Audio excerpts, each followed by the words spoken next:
Hey there, this is Mario the Artisan Rogue, and this is Engineer Tools Part 1. Engineer being a Japanese brand I had never heard of prior to this. This is the Engineer PH55 Tetsuwan, or Strong Arm. I've also heard Iron Arm scissors. This is something that I found on Amazon that surprised me on a couple of different things. First of all, I'm a sucker for package design, and it's refined, but it's filled with information, gets direct to the point, and really highlighted all of the functions of this award-winning pair of scissors. Look at these things. Okay, for me, this is beautiful. A lot of people would call this over-designed, but it really works. Everything is fantastic about this. It's got a 3mm blade on it. It's stainless steel. The plastic parts are injection molded PVT, which is that word that I'm not going to say because I'm now on my fourth take on trying to record this audio. But there's a lot of great elements involved here. It does remind me a lot of Japanese robots, mecha, stuff like that. The overall look of it, it's very robust. But make no mistake, the look on it's backed up. Look, this cap, once I put it on there, it held it in place. It's great. It's got all these different areas on there for any moisture or anything like that it allows it to breathe. On the back and the inside, there are different highlight points that cover the different things that are going on. Sorry, I think my cat's sneezing in the background. The microphone is picking that up. Anyway, as I'm going through it, there's so many things about the package design that are really nice. Granted, the only thing I didn't like was that there's a plastic overlay that wasn't the greatest thing to see because, hey, we're ending with a lot of plastic in landfill, and that does bug me. I understand the handles on this are plastic, but this is a tool that I'm hoping will outlast me. So here we're going to test a couple things. Now, as you saw in the graphic before, there's a lot of different items it can cut through, and it does a fantastic job. Here's a little 3x5 card. Right off the bat, first thing I ever cut with it. Nice, clean cut, didn't hesitate. The quality build on it, the entire thing is put together extremely well. You know how sometimes you get a pair of scissors and they're a little wonky or they're a little loose? Not these. And I know these are brand new, but there's a sturdiness in its overall build that just surprised me. Next, here's some plastic off of a soda flat, folded it over a couple times, cut through it, no problem, didn't snag up, nothing. Here's a single ply of cardboard. Perfect, no problem there.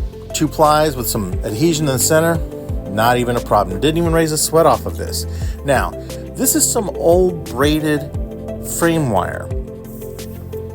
There's a wire cutter at the back end. Now, I didn't cut this in a very smart way. I probably could have pulled downward, but it was long enough that I was able to stick my hand out in front and pull forward. I would never recommend cutting cords like this at all. That's just kind of a dumb maneuver. At least I was pulling back on it.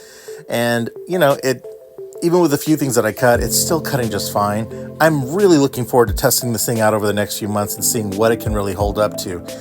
And I can't get enough of this very satisfying snap of this thing going back on there. Overall, this is such a great thing. Just really cool. It is a beautiful, beautiful tool, and it just hit all the right points for me. Here's a list of the pros and the cons.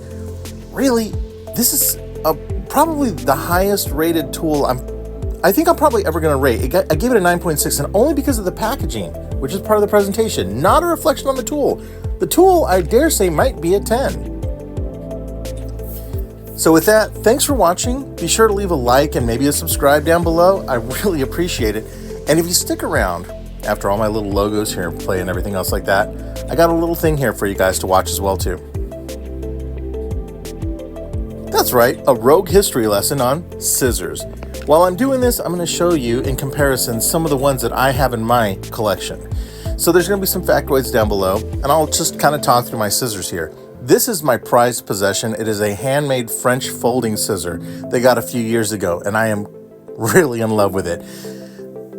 The main reason, this is not a collection that I really go out of my way. I'm not like a huge scissors collector, but I do like different scissors for different utilities and tools and looks and appearances. And every single one of these were one that I had a specific need for. Either the length of the blade, the sharpness, the point on it, the ease of working with them. Every single one of them came into play somewhere. Some are, how can I put it? They have a specificity to them, like these last two. This shear has a spring-loaded reaction on it that helps whenever I'm cutting a lot of stuff, and it's excellent at cutting boards and mat boards and stuff. A little tricky sometimes, but when this one fails me, I have a big brother that goes along with it. Let me pull it over here. When you see it, you'll understand why it's my favorite. Look at this. Looks like a laser tag gun, doesn't it? It's ridiculous. It's absolutely ridiculous. But this is the one I go to when I need to cut through anything. And I don't use the blades to cut wire or other stuff else. I have shears for that. But this one has gotten me through so many other like maker projects and things whenever I really needed something that it would work and cut every single time. It's overkill, but it also is just a nice crowning addition to this wild little weird collection I have. So once again, thanks for watching. Hope you enjoyed the factoids down below. It's something that I'll keep on doing in my other videos.